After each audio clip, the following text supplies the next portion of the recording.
Pemain sinetron Gita Sinaga dan bintang sinetron Habibie Hood mengaku siap menikah. Namun, ada kendala yang membuat Gita Sinaga dan Habibie Hood belum bisa naik ke pelaminan sampai hari ini. Ada masalah apa yang membuat Gita Sinaga dan Habibie Hood belum bisa meresmikan kisah cinta mereka melalui pernikahan? Kami berbeda agama. Secara usia, kami sudah siap menikah, kata Gita Sinaga ketika berbincang bersama Habibie Hood di kanal YouTube Pantengin TV.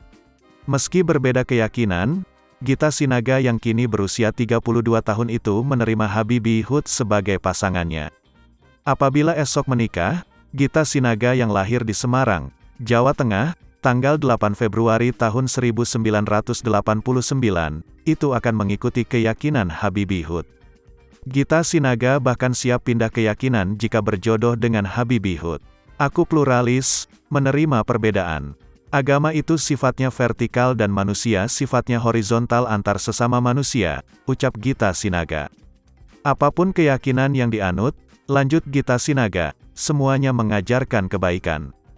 Keyakinan yang aku pilih itu membuat nyaman di hati.